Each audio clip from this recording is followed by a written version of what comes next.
howled across the barren hills as Thomas, a seasoned miner, approached the rusted entrance of the abandoned Hollow Creek mine. Its wooden beams sagged under decades of neglect, and the faint scent of damp earth and decay drifted outward. Locals had long whispered that the mine was cursed, that voices could be heard at night, but Thomas had always dismissed such tales as superstition. As he stepped closer, a cold draft seemed to pull him inside. The creaking gate swung open with an almost sentient groan, echoing down the dark corridor. Thomas's lantern illuminated splintered timbers, jagged rocks, and rusted mining carts left to decay. Then he heard it, a soft whisper, almost indistinguishable from the wind. "Thomas, come closer." He froze, heart thundering. The voice was unmistakably human, yet eerily hollow, reverberating through the tunnels as if the mine itself were speaking. Shadows danced along the walls, twisted and elongated by the lantern's flickering glow. A sudden scrape echoed from deeper within, like metal against stone. Thomas gripped his lantern tighter, swinging it toward the darkness. The whisper came again, closer this time, pleading yet urgent. "Don't leave me." For a moment, reason battled fear. Every instinct screamed to retreat, but curiosity gnawed at him, pulling him forward. The mine seemed alive, breathing around him, every shadow hiding secrets. Thomas took a tentative step inside, unaware that the abandoned tunnels were more than just empty shafts. They were gateways to voices that never intended to be forgotten. The whisper repeats, louder, closer, and suddenly another voice joins it, calling the names of people long gone. Thomas returned the next day, this time accompanied by two friends, Mark and Eliza. The air around Hollow Creek mine felt heavier, damp and thick with a lingering sense of unease. As they descended the wooden staircase into the cavernous depths, the faint light of their lanterns barely pierced the oppressive darkness. Shadows clung to the jagged walls, twisting unnaturally with every movement.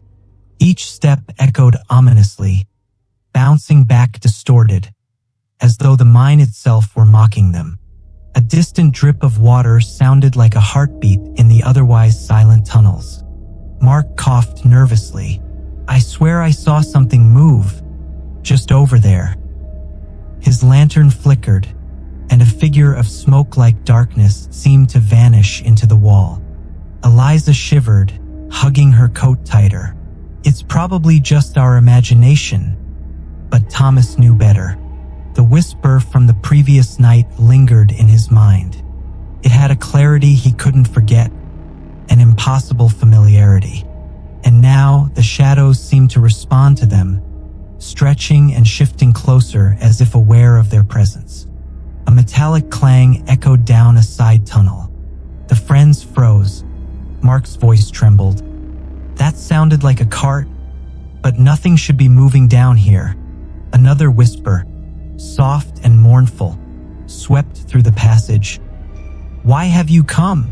The trio realized the mine wasn't just empty. It was watching, alive in some unseen way. Every shadow held a secret.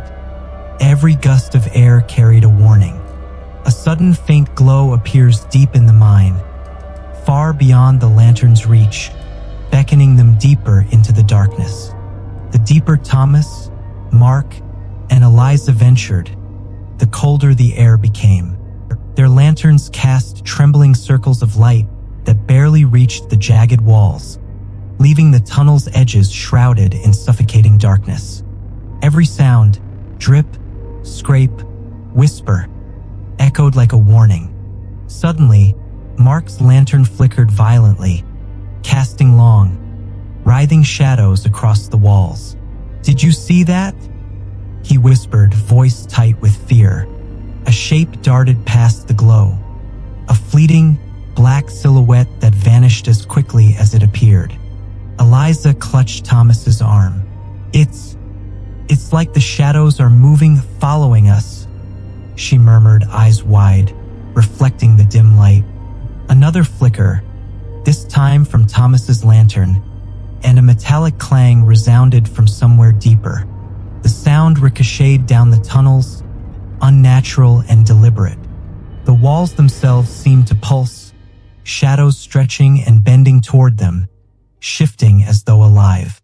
Then came a voice, soft, sorrowful, and chilling, echoing from the darkness. "Why are you here?" The friends froze, hearts pounding. The whisper was unmistakable, and it carried a haunting clarity, almost pleading. They realized they were no longer merely exploring an abandoned mine.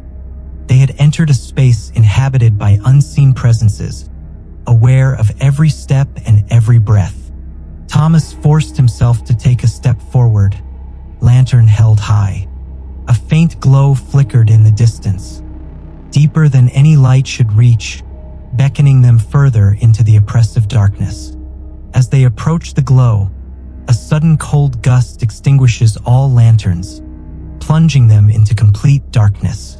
Total darkness swallowed them. Thomas fumbled, knocking his lantern to the ground. It skidded across jagged rocks, throwing fractured light onto the walls before sputtering out entirely. Mark and Eliza clung to him, their breathing shallow, ears straining for any sound beyond their own panicked heartbeats. The mine had changed. Tunnels twisted and curved in ways that defied memory. Every passage looked identical. Every turn led them deeper into an uncharted labyrinth. Faint drafts of icy air whispered across their necks, carrying voices that seemed almost human, yet impossibly distorted. Thomas tried to retrace their steps, but the walls shifted subtly with every move, erasing landmarks. Eliza whimpered, her hand brushing a rough stone wall that seemed to vibrate beneath her fingers, alive with unseen energy.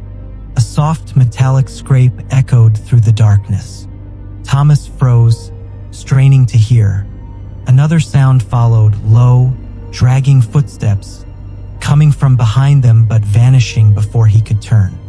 Shadows slithered along walls and ceilings, elongating unnaturally, as if the mine itself were aware of their presence. Mark gasped, pointing into the pitch-black void. "Something's there. I can feel it watching." Suddenly, a whisper broke the silence, echoing from all directions. "You shouldn't be here." The three friends realized with growing dread that the mine had no intention of letting them leave easily. Every turn, every echo, every shadow pulled them further into the unknown. Their curiosity had led them into a trap from which the path out was becoming impossible to find. Ahead, a faint flicker of lantern light appears again, this time accompanied by a voice calling one of their names. The faint lantern glow ahead flickered weakly, casting ghostly patterns on the jagged walls. Thomas took the lead, carefully stepping over loose rocks. Every sound amplified in the cavernous tunnels. The scrape of boots, the drip of water, even their own nervous breaths. Then came the voice, soft, pleading, and impossibly close. "Help me." Eliza froze, eyes wide. Did you hear that?" Mark's face drained of color. "It's just an echo, right?" Thomas shook his head. The tone, the timbre, it was undeniably human, and it carried a desperation that set his blood running cold. "No, it's real," he whispered. They followed the sound, twisting deeper into the labyrinthine mine. The shadows along the walls seemed to stretch toward them, almost tangible. Occasionally, the flickering light revealed glimpses of something, too fleeting to identify, like a figure vanishing behind a jagged rock wall. Then the voice came again, clearer this time. "Don't leave me." Mark stumbled backward, hitting the wall. His lantern wavered, revealing a strange symbol etched into the stone. Old, weathered, and ominous. The air around it pulsed with cold energy, making their skin crawl. Thomas realized that the mine was not simply abandoned. It was alive with restless presences, bound by ancient events long forgotten. Each whisper, each shadow, was a fragment of something tragic and malevolent. Suddenly, Eliza screams. Her lantern illuminates a shadowy figure emerging from the darkness, watching them silently. Eliza's scream echoed through the tunnels, bouncing off jagged walls, sending shivers down Thomas and Mark's spines. The shadowy figure had vanished as quickly as it appeared, leaving only an oppressive silence and the lingering chill of fear. They pressed onward, following the faint whispers that seemed to beckon them deeper. Thomas's lantern caught glimpses of old mining tools scattered across the floor. Rusted picks, broken helmets, and remnants of a life abruptly abandoned. The walls were etched with symbols and names, faded from decades of neglect, yet some were freshly scratched as if warning them to turn back. A distant voice, hollow and sorrowful, called again, "Remember, remember us." Thomas realized these weren't ordinary echoes. Each whisper carried fragments of memories, stories of miners trapped, betrayed, or lost in greed. The mine had become a tomb of regrets, where the past clung to every shadow, every stone. Mark shivered. It's like they're trying to tell us something, or warn us. They rounded a bend and discovered a collapsed shaft, its splintered beams jutting at odd angles. Beneath the rubble lay skeletal remains of miners, their eyes frozen in silent terror. The whispers grew louder, almost urgent, forming a chorus of voices that resonated through the cavern. Thomas's heart pounded. He understood now. The mine held more than darkness. It held history, anger, and sorrow, a memory desperate to be heard. As they approach another tunnel, a bright, unnatural glow pulses from the far end, accompanied by whispers calling their own names. The glow at the end of the tunnel pulsed rhythmically, almost like a heartbeat. Thomas, lantern raised, led the way while Mark and Eliza followed, their breaths ragged.